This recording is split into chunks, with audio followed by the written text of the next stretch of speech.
साथियों, आत्मनिर्भर भारत अभियान का सीधा सा मतलब है कि भारत दूसरे देशों पर अपनी निर्भरता कम से कम करे।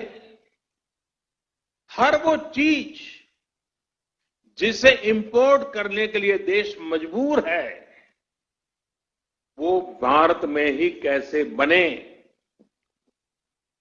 भविष्य में उन्हीं प्रोडक्ट्स का भारत एक्सपोर्टर कैसे बने, इस दिशा में हमें और तेजी से काम करना है। इसके अलावा हर वो सामान जो भारत का लघु उद्यमी बनाता है, हमारे हैंडीक्राफ्ट वाले जो सामान हमारे सेल्फ हेल्प ग्रुप से जुड़े करोड़ों गरीब बनाते हैं,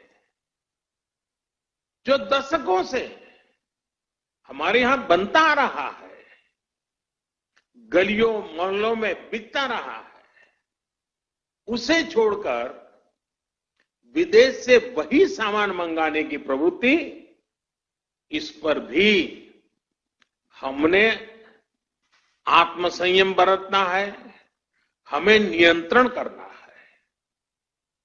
हम इन छोटे छोटे व्यापार करने वाले लोगों से केवल चीज ही नहीं खरीदते, पैसे ही नहीं देते, उनके परिश्रम को पुरस्कृत करते हैं, मान सम्मान बढ़ाते हैं। कभी सोचना, आप मर्सिडीज गाड़ी लेकर के जा रहे हैं और फुटपाथ पर छोटी चीज बेचने वाले की चीज आपने उतर करके खरीदी, वो पैसे नहीं गिनेगा, वो उसकी छाती फूल जाएगी। देखिए, मर्सिडीज गाड़ी वाला भी फुटपाथ पर मैं भले बैठा हूं, लेकिन उतर करके मेरे से सामान खरीद रखा है, उसकी जिंदगी को एक ताकत मिलती, उसको सम्मान मिलता है।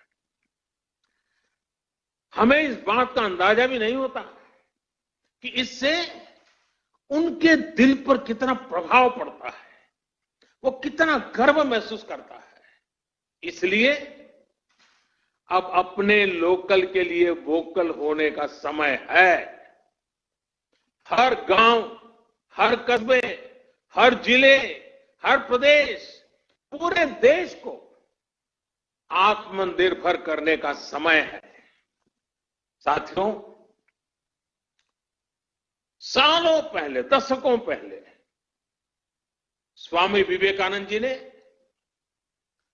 एक पत्र लिखा था। उस पत्र में उन्होंने लिखा था, the simplest method to be work upon at present is to induce Indians to use their own produce and get markets for Indian artware in other countries. Swami Vivekananda ji का बताया ये मार्ग पोस्ट कोविड वर्ल्ड में भारत की प्रेरणा है। अब देश प्रण कर चुका है और देश कदम भी उठा रहा है।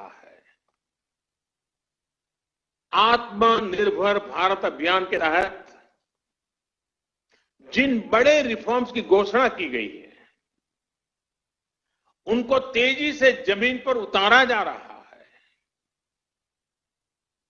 एमएसएमईज की डेफिनेशन सालों से लटकी हुई बात, उसका दायरा बढ़ाना हो या एमएसएमई के सपोर्ट के लिए हजारों करोड़ के स्पेशल फंड्स की व्यवस्था हो, ये सब आज सच्चाई बन रहे हैं। आईबीसी से जुड़ा फैसला हो, छोटी छोटी गलतियों को डीक्रिमिनलाइज करने का फैसला हो, इन्वेस्टमेंट की फास्ट ट्रैकिंग के लिए प्रोजेक्ट डेवलपमेंट सेल्स का गठन हो, ऐसे अनेक कार्य पहले ही हो चुके हैं। अब तमाम सेक्टर्स, खासकर कोल और माइनिंग के सेक्टर को अधिक कॉम्पिटिटिव बनाने के लिए जो रिफॉर्म्स अनाउंस हुए हैं उसका भरपूर फायदा उठाने के लिए उद्योग जगत आगे आए। मेरे युवा साथी आप आगे आए।